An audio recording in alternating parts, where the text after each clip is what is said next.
Hola, muy buenas tardes. Bienvenidos a nuestra primera sesión de espacios abiertos con su asesor virtual de nuestra semana número 3 de este módulo número 14, el universo natural. En esta semana, los recursos de nuestra unidad número 3 nos hablan sobre los sistemas vivos. En esta semana tenemos que entregar nuestra actividad integradora número 5, los seres vivos, y nuestra actividad integradora número 6, llamada la nutrición. Mi nombre es Francisco Javier Camacho Flores y soy su asesor virtual para este módulo número 14. Ahora bien, ¿cuál es las reglas de comunicación dentro de estas sesiones? Bueno, en-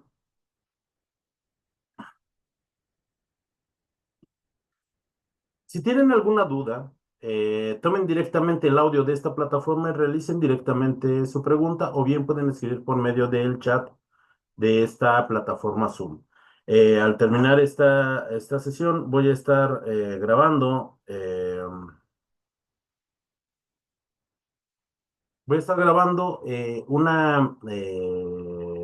subiendo la grabación de esta sesión a la plataforma de YouTube. Ustedes aquí pueden escribir sus dudas en la sección de comentarios. Lo más importante es que sigamos las normas de comunicación virtual, tanto en esta sesión síncrona como al revisar el video. Ok.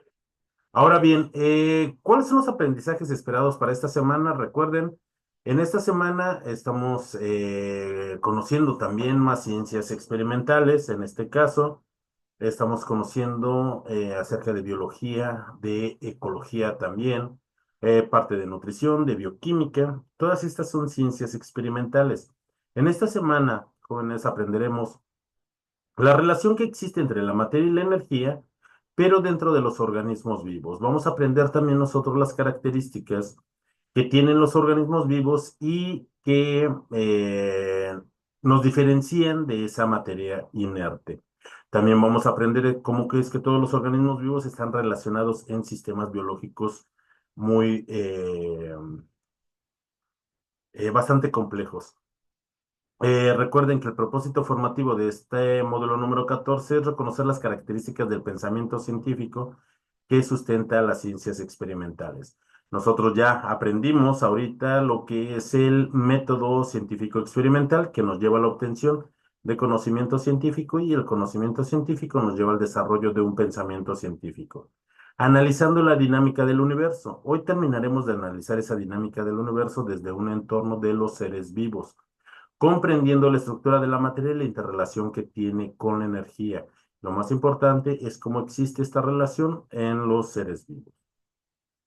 Fátima nos comenta que no tiene todavía alguna duda para esta sesión y de sus actividades. Le pido por favor que, en caso de que se llegue a presentar alguna duda o algún comentario respecto de los temas que estaremos revisando en esta sesión, no dude en realizar su pregunta de forma directa. Algo importante, jóvenes estudiantes, es que estas actividades de nuestra semana número 3 eh, considero que son sencillas. No son simples las actividades, pero sí son sencillas. El propósito de nuestra actividad integradora número 5, llamada Los seres vivos, es comprender las características de los seres vivos, sus procesos vitales, su clasificación, y que también existen otros tipos de organismos. ¿Qué es lo que necesitamos nosotros para esta actividad? Lo que nosotros necesitamos es conocer las características de los seres vivos, comprender los procesos vitales e identificar la existencia de organismos unicelulares. ¿Qué vamos a entregar? Un documento, únicamente un documento con todos los rubros que se nos están solicitando. Ahora bien, para esta actividad es muy importante que nosotros integremos una portada. Les recomiendo que para todas sus actividades ustedes realicen una portada, aunque no sea evaluable. ¿Por qué? Porque esto hace que nuestras actividades sean mucho más formales, que tengan una excelente presentación. Beida, bienvenida a esta sesión. Bueno, ¿qué es lo que tiene que contener nuestro documento? Bueno, las características de los seres vivos, los procesos vitales, las diferencias entre organismos unicelulares y pluricelulares, ejemplos también de este tipo de organismos y sobre todo su utilización dentro de la industria farmacéutica. Vamos nosotros en nuestro documento a realizar una portada que contenga nuestros datos de identificación y el título del documento que nosotros estamos realizando. Vamos a crear una tabla. Esta tabla tiene que contener las descripciones de las 8 características fundamentales de todos los seres vivos. Vamos a buscar, Beida, muy buena tarde. Vamos a buscar una imagen en internet y que sea representativa de esa característica que nosotros estamos describiendo. Esta descripción tiene que ser breve y precisa y realizada con nuestras propias palabras, así con estas 8 características fundamentales que todos los seres vivos tienen. Después de esto, jóvenes, nosotros vamos a describir en un párrafo de entre 8 a 10 renglones los procesos vitales y su relación. Vamos a elaborar un cuadro en el que vamos a enlistar 5 características de los organismos unicelulares y 5 características de organismos pluricelulares. Características, más no ejemplos, así es que hay que poner muchísima atención. Nos piden 5 características de organismos unicelulares y también 5 características de organismos pluricelulares. Vamos a mencionar un organismo unicelular y también un organismo pluricelular que se utiliza en la industria farmacéutica. Y vamos a investigar, jóvenes, de dos empleos que se utilizan en la medicina. Aquí se van a sorprender porque ustedes, estoy seguro, que ya han utilizado tanto organismos pluricelulares como unicelulares, aplicándolos para algún tipo de padecimiento. Y finalmente nosotros vamos a realizar una conclusión de media cuartilla en la cual vamos a explicar con nuestras propias palabras, en función a lo que nosotros realizamos en esta actividad, la importancia del conocimiento científico para el estudio de los seres vivos. Una vez que terminemos nosotros nuestro documento, lo vamos a guardar con la siguiente nomenclatura. Nuestros apellidos, guión bajo, nuestro nombre y la clave de esta actividad, que es M14, S3, A y 5. Fátima, Beida, ¿tienen alguna duda en particular acerca de nuestras actividades de esta semana? ¿O continuamos con esta explicación?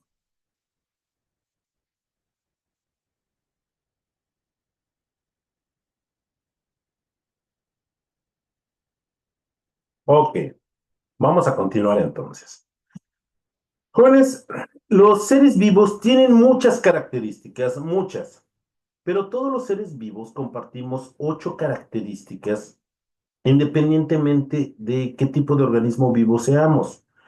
Una planta, un árbol, un elefante, una jirafa, el ser humano, una diminuta bacteria, un hongo, todos compartimos características en común. Por supuesto, por ejemplo, existen seres vivos que, por ejemplo, presentan sentimientos, como en el caso de los burros, las ovejas, los perros, el propio ser humano. Pero esta es una característica que no todos los seres vivos tienen. Los seres vivos también desarrollan un lenguaje, ya sea oral o escrito, como lo realiza el ser humano, pero también, por ejemplo, las plantas tienen un lenguaje químico, al igual que los insectos, pero no todos los seres vivos tienen este tipo de características. Las características que vamos a ver a continuación, desde una diminuta bacteria hasta un enorme elefante, todos poseemos, todos los que somos seres vivos poseemos estas características. La primera es estructura. Los seres vivos. Hola, hola, ¿me escuchan? Lo siento, se perdió mi conexión de internet. Espero que no. Otra vez tengo problemas. Ok, gracias, gracias. Sí, ya me puede volver a conectar. Estaba explicando. Los seres vivos contamos con una estructura. ¿Eso qué quiere decir? Por ejemplo, yo tengo aquí unas tijeras en la mano. ¿Tiene una estructura? Por supuesto que sí. Tiene una estructura lineal, tiene una estructura metálica, lisa. ¿Tiene partes coordinadas y especializadas? Por supuesto que sí. Tiene partes móviles, tiene partes especializadas con un filo con el cual yo puedo cortar este papel, pero los seres vivos están altamente organizados. También los seres vivos tienen partes especializadas y coordinadas muchísimo más complejas que la materia inerte. No obstante, compartimos esas características. Los seres vivos tienen un nivel de organización. Todos los seres vivos, todos los seres vivos, están formados a partir de células. Existen organismos que están formados únicamente por una sola célula, como en el caso de las bacterias, las arqueas, los organismos dinoflagelados, que son organismos unicelulares, al igual que las algas. Mientras que aquellos organismos que están formados por dos o más células son organismos pluricelulares. Ok, estas tijeras, nuevamente voy al ejemplo, cuentan con una organización, sí, pero esta organización es muy simple y no consta de células. Todos los organismos vivos están formados de células. Aquí hay una característica que estas tijeras y la demás materia inerte no posee, la cual es un metabolismo. ¿Qué entendemos por metabolismo? El metabolismo es un conjunto de reacciones químicas que en los organismos vivos les vamos a llamar reacciones biológicas que le permite a un organismo vivo el crecer y desarrollarse y también ese mantenimiento celular. De acuerdo a estas reacciones biológicas, las podemos clasificar, podemos dividir estas reacciones metabólicas en lo que es anabolismo y lo que es catabolismo. El catabolismo le permite a los seres vivos el poder extraer energía a partir de los nutrientes. ¿Y para qué utilizan los seres vivos la energía? La utilizan, por ejemplo, para dar una sesión síncrona, para poder estar en una sesión síncrona como ustedes, para correr, para bailar, para estudiar, para trabajar. Lo utilizamos para todo utilizamos esa energía biológica. Ahora bien, incluso cuando nosotros descansamos, estamos gastando energía, utilizamos energía para mantener esos procesos vitales. Eso es el catabolismo. El anabolismo, por otra parte, es esa parte del metabolismo que le permite a los organismos el crecer, el desarrollarse, el que les permite el mantenimiento de su propia estructura. Por ejemplo, yo jóvenes, ya soy una persona adulta, yo ya no me encuentro creciendo, pero sigo en ese proceso de mantenimiento celular. Mi cabello sigue creciendo, mis uñas siguen creciendo. Si me lesiono y tengo una cortadura en la piel, voy a cicatrizar y voy a sanar. Es esa parte del anabolismo que se permiten tomar esas moléculas complejas a partir de los nutrientes para conformar las estructuras que yo necesito. Eso es el metabolismo. Ahora bien, la materia inerte no posee un metabolismo, entonces ya empezamos a observar características que son propias de los organismos vivos. Eh, los seres vivos también presentan lo que es una homeostasis. La homeostasis es la capacidad de un organismo vivo de regular su ambiente interno. Por ejemplo, ahorita en varias partes de nuestro país ya se siente esta temporada de calor, ya estamos en primavera para que empiece el verano y notamos un cambio de temperatura en el ambiente. Generalmente utilizamos ropa más holgada, ropa de algodón, más cómoda. ¿Para qué? Para que nuestro cuerpo pueda regular su propia temperatura. Por ejemplo, ¿qué es lo que pasaría si mi cuerpo empezara a subir la temperatura? La temperatura promedio del cuerpo humano es entre 36,5 y 37 grados Celsius. Si mi temperatura sube un grado, solo un grado, si subiría a 38, y estoy empezando a presentar una febrícula. Empezaría a sentirme mal, empezaría a sentirme cansado. Si mi temperatura se sigue elevando a los 39 o 40 grados, empezaría con dolor de mis articulaciones, con dolor de mis músculos. Si mi temperatura llegara a elevarse un poquito más, estaría en propio riesgo mi vida. ¿Por qué? Porque esa temperatura, las reacciones que ocurren en mi cuerpo, esas reacciones metabólicas, ya no se pueden llevar a cabo de forma normal y estaría poniendo en riesgo mi vida. Así es que mi cuerpo va a hacer lo necesario para poder regular la temperatura interna. Ahora bien, estamos saliendo de invierno, tal vez en algunos de los lugares donde ustedes vivan, siga haciendo frío. Cuando hace frío, nosotros usamos ropa abrigada. ¿Para qué? Para no perder ese calor. Si mi cuerpo baja a 1 grado centígrado, estaré empezando un proceso de hipotermia. Si empieza a disminuir más la temperatura de mi cuerpo, también empezaría a poner en riesgo mi vida. Así es que esa homeostasis me permite, en el caso de la temperatura, regular mi temperatura para que se lleven a cabo todas esas reacciones metabólicas. Y pasa con otro tipo de regulaciones, por ejemplo, con la cantidad de agua que, que yo tengo. Si empiezo a perder mucha agua por efectos de la sudoración, por una diarrea que yo tenga, al deshidratar mi cuerpo también lo estoy exponiendo a graves riesgos.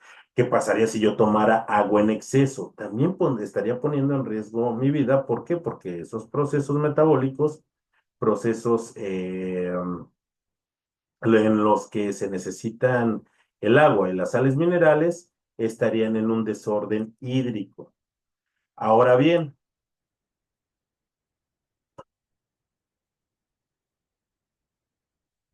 pregunta Beida, entonces, cuando un ser humano suda en temporada de calor, ¿es lo mismo? Por supuesto. Si el medio ambiente es muy caliente y empieza a calentar mi cuerpo empieza a sudar. ¿Para qué? Para que ese sudor pueda bajar la temperatura de mi cuerpo y mantenerlo en una temperatura estable. Imaginen qué pasaría si yo en pleno verano, yo vivo en Mexicali, Baja California, y aquí se sobrepasan temperaturas de 50 grados Celsius. 50 grados es una temperatura muy elevada. Imaginen que yo me pusiera a trabajar a las 12 del día en un campo abierto y que yo no tomara agua. Mi cuerpo no tendría una capacidad para generar ese sudor y para autorregular esa temperatura. ¿Qué es lo que podría pasar? Perdería una regulación hídrica de mi cuerpo, me estaría deshidratando, empezaría a aumentar la temperatura de mi cuerpo y podría sufrir un golpe de calor. Y los golpes de calor son muy serios y se presentan cuando se rompe esa homeostasis. En caso contrario, ¿qué es lo que pasaría si yo me someto a un frío muy excesivo? Mi cuerpo, con tal de mantener esos procesos fisiológicos, va a dar prioridad y va a evitar mis extremidades, que es donde más se enfría mi sangre. Va a evitar que esa circulación, ¿para qué? Para que no se enfríe mi sangre y para mantener eh, temperatura y en balance correcto mis órganos vitales. Se empezarían a poner azules mis dedos por la falta de circulación sanguínea y por el frío, y se empezarían a poner negros y empezar un proceso de necrosis. También estaría poniendo en riesgo mi vida. Ah, ok. Beida nos dice, en el caso de primavera se suele enfermar de gripe. ¿Cuál es la razón? Porque las influencias, las gripes, se dan principalmente en lo que es las temporadas de verano y en las temporadas de otoño, antes del verano y antes del invierno. ¿Por qué dentro de estas temporadas? Porque existen cambios de temperatura muy drásticos. ¿Han escuchado las frases de, por ejemplo, ahorita febrero loco y marzo otro poco? Unos días hace calor, otros días hace frío. ¿Esto qué hace nuestro medio ambiente? Que nuestro medio ambiente a veces esté caliente y esté frío. ¿Y eso qué tiene que ver? Funciona con los flujos de aire. El aire se calienta, aumenta perdón, disminuye su densidad y se eleva. Cuando se eleva, sube parte de las partículas que se encuentran en el suelo. Y dentro de estas partículas existen muchos virus que se trasladan en el aire. En este tipo de épocas es cuando más ventiscas hay por cambios de presión derivados de la temperatura y nosotros estamos más próximos a contagiarnos. Por eso las temporadas de primavera y las temporadas de otoño, previo al invierno, y antes de empezar el verano o terminando lo que es el invierno, es cuando las temporadas de influenza se presentan en mayor cantidad. Y nosotros lo vemos. ¿A poco existen campañas de vacunación en pleno verano? Generalmente empiezan antes del invierno y al terminar el invierno por estos cambios de temperatura. que son fenómenos que ocurren de forma normal en nuestra naturaleza. Ok, entonces regresando, estos cambios homeostáticos corresponden a mantener en condiciones de balance y de equilibrio, condiciones que me regulan normalmente, mi temperatura, mi presión, mi balance hídrico, mi contenido de sales. Eso es importante para poder regular mi temperatura. Las plantas, por ejemplo, las plantas también son susceptibles, por ejemplo, si las privamos de agua, las plantas se deshidratan, las plantas empiezan a marchitarse. ¿Por qué? Porque no pueden continuar con sus procesos fisiológicos.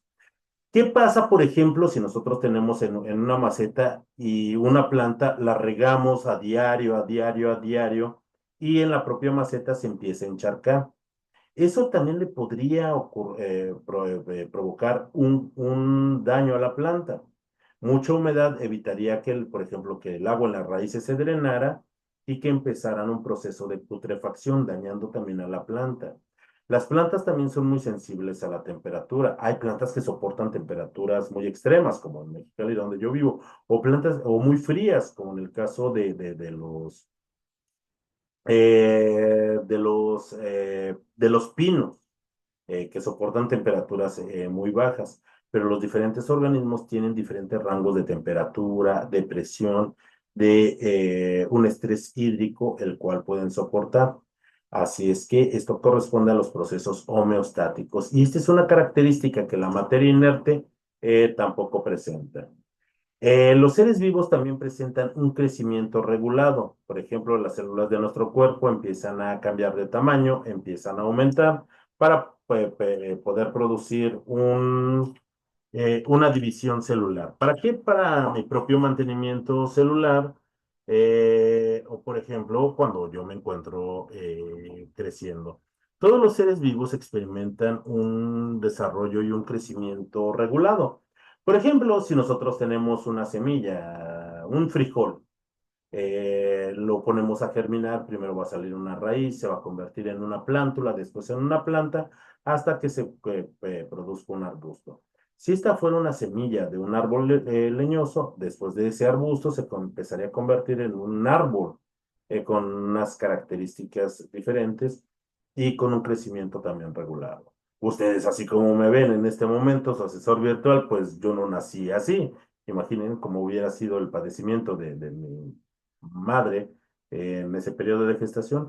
No, todos los seres humanos nacemos como bebés, como esos neonatos, y empezamos a experimentar un periodo de crecimiento regulado hasta alcanzar un estado de madurez. Incluso las bacterias que constan de una sola célula, estas empiezan con un proceso de división celular cuando se separan, se crean dos pequeñas células pequeñas y también empiezan un proceso de crecimiento. ¿Para qué? Para volverse nuevamente a reproducir. Esta es una característica también única de los seres vivos. Si nosotros observamos una piedra, jamás la vamos a volver, jamás la veremos crecer, como ocurre con los seres vivos. Los seres vivos también presentan una reproducción. La reproducción en los seres vivos puede ser de forma asexual cuando no se necesitan dos organismos parentales, es decir, un organismo padre y un organismo madre. La reproducción asexual solamente se necesita un organismo parental, es decir, esto es común en las bacterias, en hongos unicelulares. Son organismos que únicamente están hechos de una sola célula. Por ejemplo, estos empezaron con un periodo de división celular y una célula se divide en dos y a esto se le llaman células hijas. Todas las bacterias pasan por este tipo de reproducción y también existe una reproducción sexual cuando ocurre, cuando se necesitan dos organismos parentales y cada uno de ellos proporciona lo que es una célula germinativa. Con el caso del ser humano, el varón proporciona un espermatozoide, la mujer o la hembra proporciona un óvulo. Cada una de estas células se fusiona y tiene la información para dar origen a un nuevo ser. Pero también hay organismos que son muy versátiles, como en el caso de las plantas. Las plantas pueden reproducirse de forma asexual o también de forma sexual.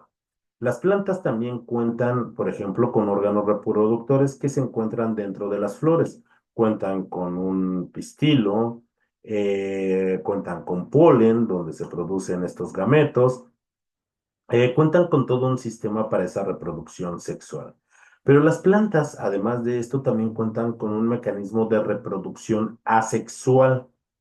Este mecanismo de reproducción asexual tal vez nosotros lo hayamos hecho en algún momento. Tal vez, por ejemplo, nos guste un vecino, un familiar tenga un árbol de limones y nos guste tanto ese árbol que podemos hacer reproducir ese árbol a partir, por ejemplo, de una rama. Si nosotros la procuramos y la cuidamos, permítanme un segundo, por favor.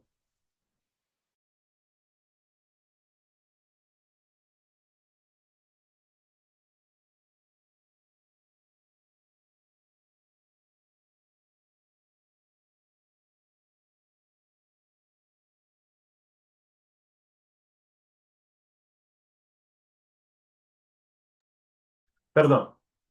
Les mencionaba, por ejemplo, en el caso de las plantas, si nos gusta un árbol de limones y nosotros cortamos una rama de ese árbol, si nosotros la procuramos y le damos nutrientes, a partir de esta rama podría crecer un árbol nuevo. Esa también es una reproducción asexual. Las plantas cuentan con mecanismos de reproducción muy versátiles, que, por ejemplo, en los animales se presenta con poca frecuencia, pero también hay animales que tienen la capacidad de reproducirse de forma sexual. Tal es el caso, por ejemplo, de las estrellas de mar.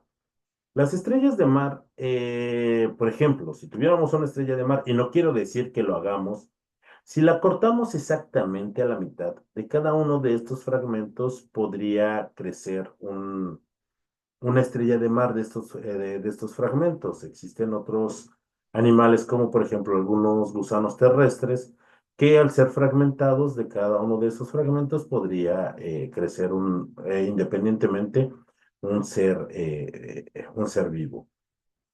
La reproducción no es exclusiva de los seres vivos. Van a decir, pues jamás he visto una piedra reproducirse y no. Pero existen otro tipo de entes que parecieran ser seres vivos y no lo son. Uno de ellos, por ejemplo, son los virus. Los virus no son seres vivos. ¿Por qué? Porque no tienen un metabolismo, no tienen un crecimiento, no tienen una homeostasis. ¿Cuentan con una estructura y una organización? Por supuesto que sí. Simple o compleja, dependiendo del tipo de virus, la cuenta. Pero no cuenta con las demás, no cuenta con un metabolismo, no cuenta con un crecimiento, no cuenta con una homeostasis. Y si alguna de estas 8 características falta, ya no es considerado un ser vivo. Pero los virus sí tienen la capacidad de reproducirse, no por sí solos. Para poder reproducirse, los virus necesitan infectar una célula para de aquí poderse reproducir y entrar en una fase virulenta. ¿Ok? Los seres vivos también presentan una irritabilidad o respuesta. Por ejemplo, tal vez alguno de ustedes en casa tenga una de estas plantitas como las que les muestro en pantalla, que cuando se le toca se pliegan los foliolos, se pliegan las propias hojitas. Esto lo hace con mecanismo de protección o de respuesta. Tal vez la plantita tenga esos receptores y crea que es una oruga y para evitar que se coma las hojitas, se pliega para que no tenga dónde posarse. Imaginen ustedes cuando van caminando hacia su casa, van distraídos pensando en cómo van a hacer sus actividades integradoras y del otro lado de una reja sale un perro corriendo y ladrándoles y les toma por sorpresa. Yo me echo a correr o tal vez grite o tal vez me desmaye. Ese es un mecanismo de irritabilidad o respuesta. O por ejemplo, lo que me pasa comúnmente en las mañanas, me preparo mi desayuno, preparo unos huevitos estrellados. Muchas veces se me olvida que el comal donde calenté las tortillas está caliente y al quererlo retirar de la estufa lo tomo directamente con las manos y ese calor me presenta una respuesta, una irritabilidad, inmediatamente lo suelto. ¿Para qué?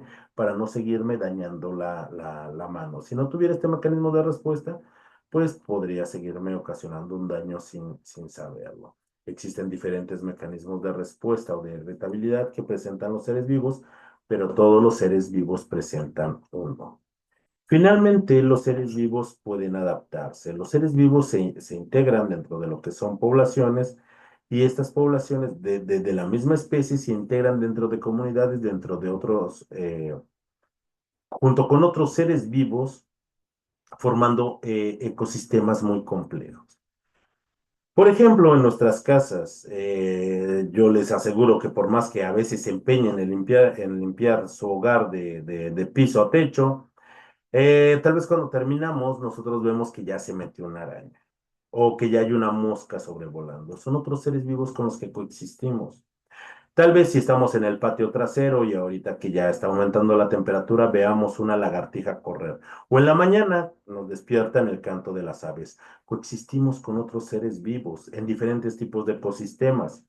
Tal vez, bueno, uno de nosotros tal vez vive en un bosque aislado o en una selva o a mitad del mar, pero vivimos en pueblos, vivimos en barrios. Esos son ecosistemas artificiales, pero son ecosistemas y coexistimos con otros seres vivos. ¿Ok?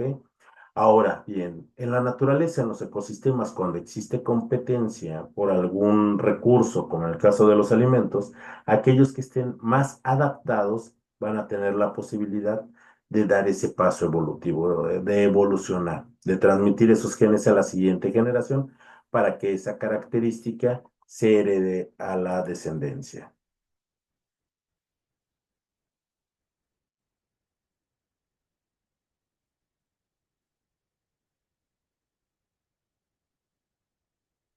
Muchas reacciones son involuntarias. Por ejemplo, cuando algo nos sorprende, por ejemplo,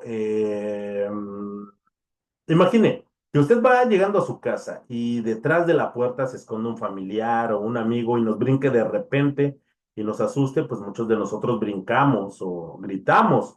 Es una respuesta involuntaria a ese estímulo del medio ambiente, sí, generalmente es parte de esa adaptación y parte de esa evolución, es parte de nuestro instinto de supervivencia, es parte de esa irritabilidad que presentamos, pero todos los seres vivos presentan esa irritabilidad.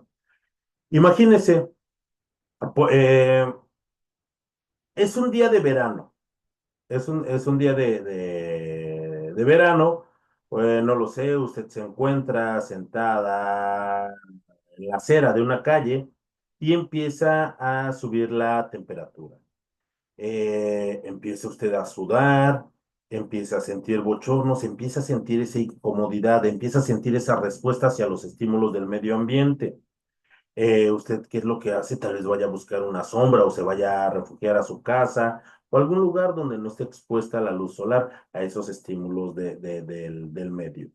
Esos estímulos son diversos. Imagínese ahora que usted va a decir, ah, me voy a quedar dormida en mi casa porque hoy no tengo que trabajar, hoy no tengo que estudiar porque ya entregué mis actividades integradoras, voy a cerrar las ventanas y se toma una siesta.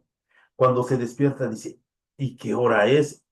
Abre las cortinas así de golpe y entra toda la luz del sol. Generalmente sí, creamos una respuesta y es cerrar los ojos porque es de pasar de un lugar muy oscuro a donde hay mucha luminosidad. Eso nos crea una irritabilidad en nuestro sistema ocular. Y pues, son involuntarias desde que somos pequeños, claro que sí, está guardada en nuestros instintos. El ser humano, jóvenes, pertenece al reino animal. Nosotros somos animales. Claro que estamos dentro de una clasificación dentro de los mamíferos, como los elefantes, como los osos. Ellos están, tal vez los osos y los perros pertenezcan a otra clasificación, por ejemplo, como son caninos. Nuestros parientes más cercanos tal vez sean los chimpancés porque somos homínidos.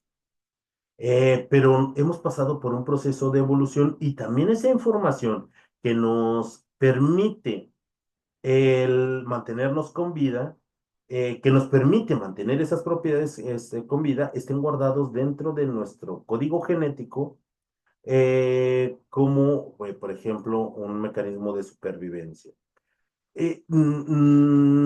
Fátima, no sé si usted tenga hermanos pequeños o tenga hijos. Por ejemplo, los bebés no saben lo que nosotros hacemos, no tienen un lenguaje, no saben cómo expresarse. De hecho, los bebés recién nacidos lo único que saben es llorar cuando tienen hambre, llorar cuando están sucios y comer un montón, y es lo único que necesitan hacer.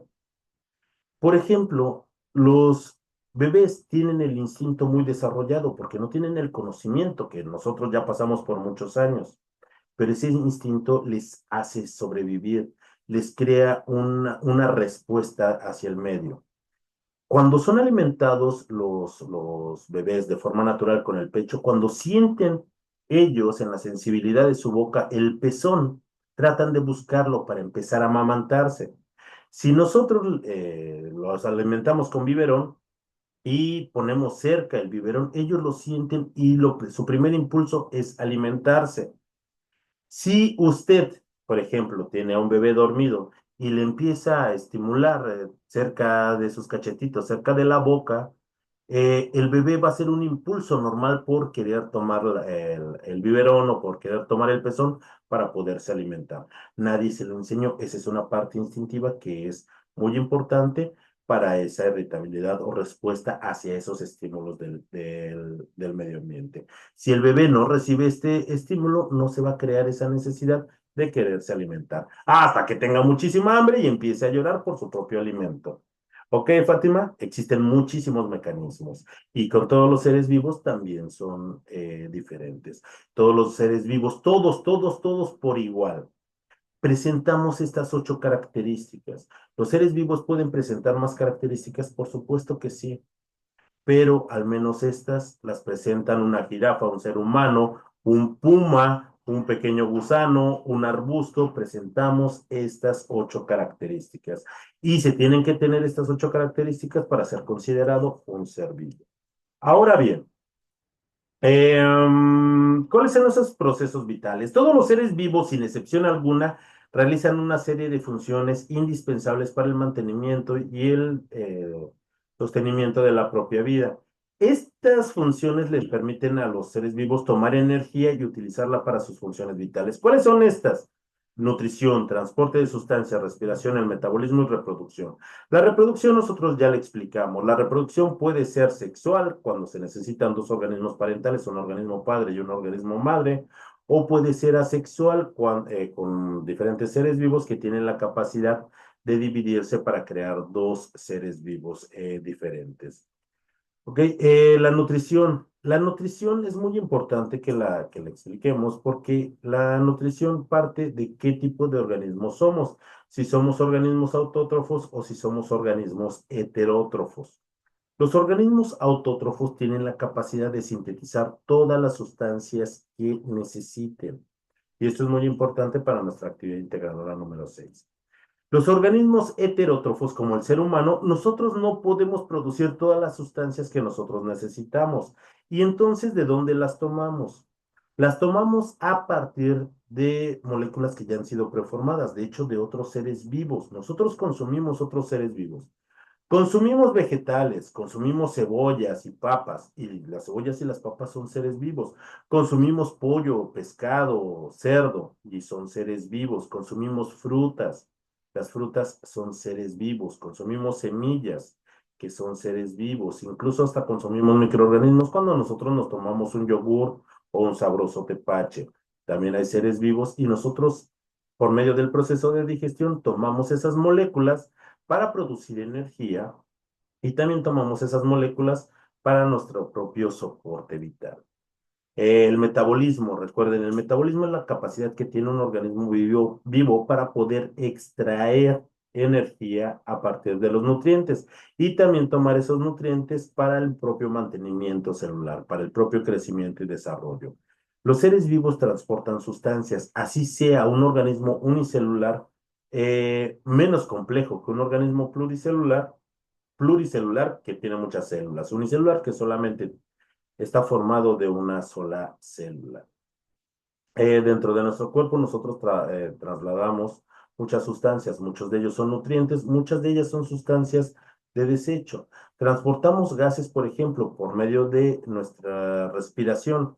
transportamos del aire el oxígeno que nosotros necesitamos para vivir y expulsamos gases como el dióxido de carbono, que es producto de mi metabolismo. ¿Ok? Los seres vivos también presentan una respiración. La respiración puede ser aerobia o puede ser anaerobia. La respiración aerobia consiste en utilizar el oxígeno para nuestros propios procesos metabólicos.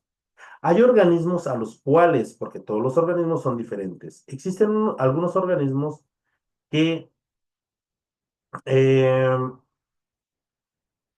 el oxígeno es muy tóxico para ellos, así es que su proceso respiratorio lo llevan a cabo por medio de otros procesos químicos, por ejemplo, utilizando el dióxido de carbono o por medio de procesos oxidativos, reduciendo nitrógeno u oxidando el hierro.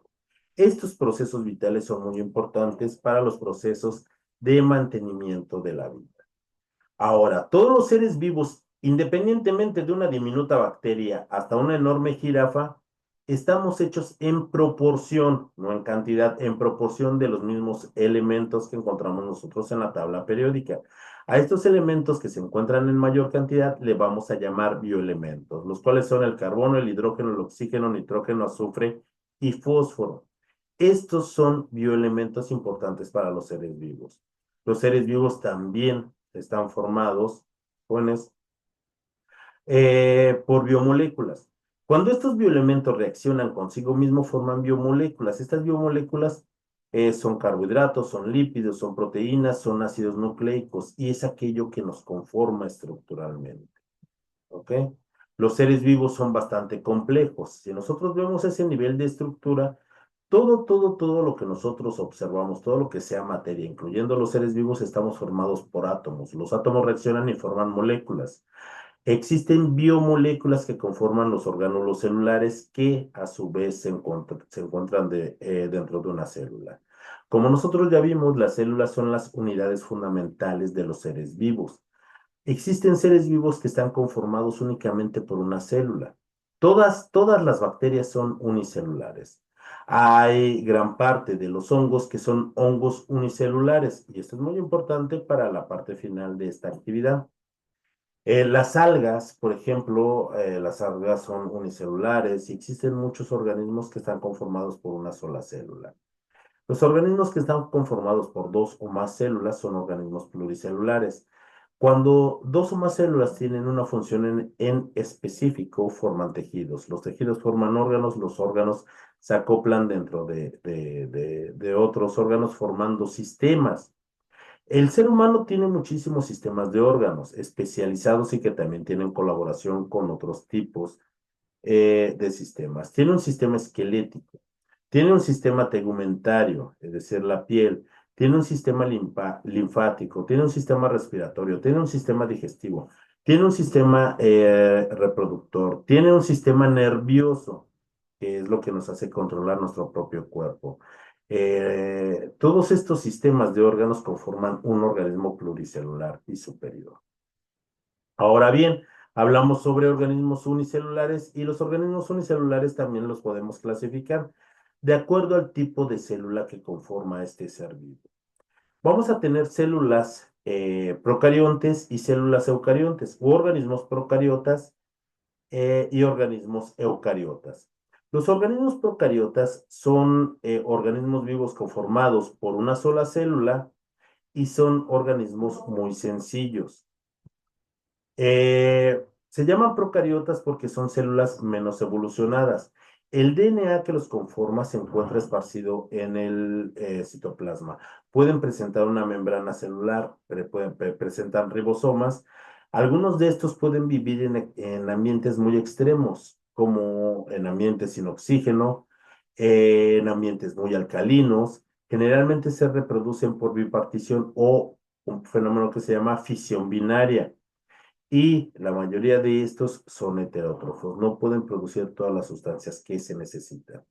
En el caso de las células eucariotas, estas se van a caracterizar porque en el núcleo atómico, perdón, en el núcleo celular, ahí se encuentra, cuentan con un núcleo primero y en el núcleo celular se encuentra lo que es el DNA. Y además cuentan con otro tipo de organelos que conforman una célula superior, una célula eucariota. Cuando estas células se unen a otras células y tienen una función característica, se les llama tejidos. ¿Ok? Los organismos eucariotas son los que conforman a las plantas, a los animales que conforman exclusivamente también a todos los hongos. ¿Ok? Aunque los hongos pueden ser unicelulares y pluricelulares, existen organismos procariotas unicelulares y eucariotas que son eh, extracelulares. ¿Ok? Los organismos pluricelulares, como expliqué hace un momento, están conformados por dos o más células y su nivel de organización es todavía más complejo, porque estas células forman tejidos, los tejidos forman órganos, los órganos se acoplan con otros órganos formando sistemas y diferentes sistemas acoplados en un organismo vivo es lo que crean a un organismo superior y pluricelular. Aquí en esta parte hay que prestar muchísima atención. ¿Por qué? Debemos de colocar y entender las características de un organismo unicelular y de un organismo pluricelular. Recuerden, los organismos unicelulares están hechos de una sola célula. Existen en diferentes reinos, como el reino bacteria, arquea, protozoarios, fungi y cromista. Sus tamaños son de microscópicos a micrométricos. Por ejemplo, van desde menos de 1 centímetro hasta pocos milímetros en general. Pueden vivir en hábitats extremos. Los organismos unicelulares, sí pueden vivir eh, en ambientes extremos. La mayor parte de ellos no pueden formar estructuras complejas, pero se pueden asociar dentro de algo que nosotros llamamos colonias. En el caso de los organismos pluricelulares, están formados por dos o más células. De aquí van a existir aquellos que sean en el reino animal, en el reino de las plantas, de los hongos y cromistas. Son micro y macros, pueden ser microscópicos y macroscópicos también los organismos procariotas.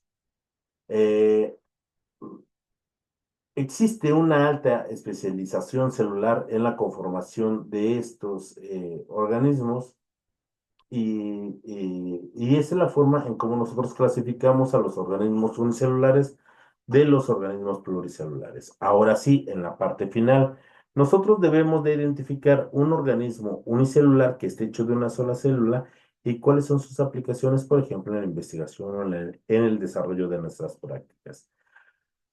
Les voy a ser honesto, por ejemplo, en una práctica en laboratorio, tal vez a veces olvido un reactivo o ya se me acabó.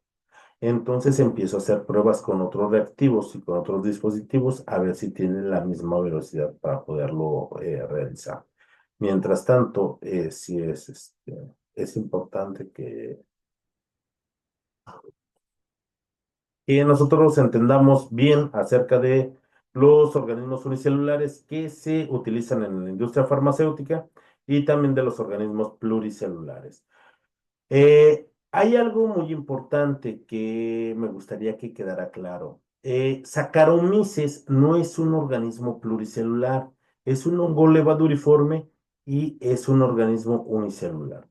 Por ejemplo, existe otro hongo, como en el caso del penicillium, que también es microscópico y que es unicelular, y a partir de él se producen, por ejemplo, antibióticos como la ampicilina o la penicilina del género Streptomyces. Nos va a formar también otros antibióticos muy importantes como la tetraciclina, el cloranfenicol o la eritromicina. Por ejemplo, de organismos pluricelulares, les voy a poner, por ejemplo, no sé si ustedes vivan en la parte del sureste, pero existe el árbol de lo que es secuoya. Perdón, los organismos pluricelulares están formados por dos o más células y de aquí tenemos, por ejemplo, un árbol, por ejemplo, el árbol de la ceiba, el árbol del maple, eh, que, por ejemplo, en su corteza, cuando se somete a un proceso de extracción, Es decir, hacer un té podemos extraer principios activos. El árbol de la ceiba tiene eméticos, tiene antiespasmódicos, tiene diuréticos, pero también algo muy importante, contiene ácido acetil salicílico, lo mismo que una aspirina. Y díganme, ¿cuántos de ustedes no han utilizado, por ejemplo, un remedio de herbolaria? Por ejemplo, no lo sé, al rato tal vez algo que coma hace que me duela un poco el estómago y generalmente tomo un té de manzanilla. Y el té de manzanilla, la manzanilla es una planta. Y yo al realizar un té para una afección, lo estoy utilizando dentro de lo que es la industria farmacéutica. No vayamos lejos.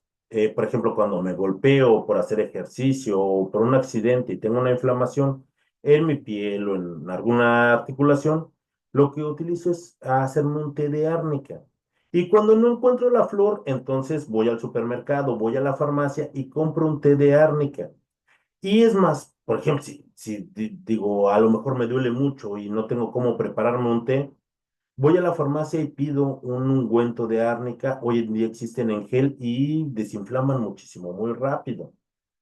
Tal vez algunos de ustedes utilicen algún remedio donde se utilizan plantas y las plantas son pluricelulares. En pantalla yo les pongo la foto de un cangrejo herradura. Este cangrejo es un fósil viviente, estuvo con los dinosaurios desde hace millones de años y solamente existe en las costas de lo que es la península de Yucatán y en las costas del archipiélago del país que conforma Japón. Una característica de este cangrejo es su sangre color azul que contiene una sustancia llamada hemolinfa. Esta sustancia, si esta sangre es empleada, ¿para qué? Por ejemplo, para muchos tratamientos experimentales, por ejemplo, para poder controlar el cáncer. Por ejemplo, para los astronautas que se encuentran mucho tiempo en el espacio, llegan a descalcificarse y se crean medicamentos a partir de esta sangre, de este fluido. ¿Para qué? Para contrarrestar los efectos de la desmineralización de los huesos por estar tanto tiempo en el espacio.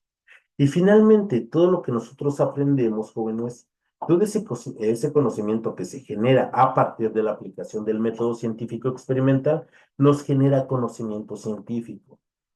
Les platicaba la semana pasada, yo no voy a andar con vasos de vidrio soltándolos por donde sea para ver si existe la gravedad, porque yo sé que existe. Y yo sé que la gravedad es una fuerza de atracción que crea nuestro planeta, que nos permite estar en la superficie de nuestro planeta. Como yo ya conozco ese fenómeno e incluso conozco la aceleración de la gravedad, que es de 9,82 metros por segundo al cuadrado, yo no necesito estar experimentando para obtener ese mismo conocimiento. Yo ya lo adquiero cuando voy a la escuela, cuando leo mis recursos de prepa en línea. Y este conocimiento me lleva al desarrollo de lo que es el pensamiento científico.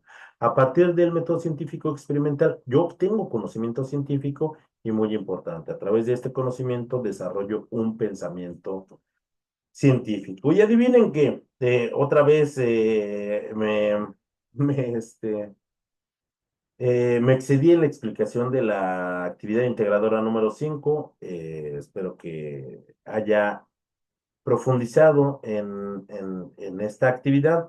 Y dejo pendiente para nuestra sesión del viernes. La sesión del viernes va a ser también va a ser a las 7 de la noche, por favor, para que mañana voy a publicar la hora de nuestra sesión, pero les comunico que va a ser a las 7 de la noche nuestra sesión del viernes y voy a pasar directamente a la actividad que nos hizo faltó respecto a esta explicación, que es nuestra actividad integradora número 6, la nutrición. Yael, muy buena tarde, bienvenido. Y bueno, ¿quedó alguna duda de nuestra actividad integradora número 5? Yo espero que no. Y les deseo una muy bonita tarde. Yael, Fátima, Beida. Si queda alguna duda en particular, pueden consultarme, por favor, por medio de lo que es nuestro mensajero. Les contesto muchísimo más rápido que por vía correo electrónico, pero aún así también tenemos diferentes vías en la cual me pueden preguntar a algo de los temas que nosotros vimos en la semana o alguna dificultad que tengamos para nuestras actividades. Fátima, Beida y Yael, les deseo una muy bonita tarde y hasta luego. Adiós, jóvenes estudiantes.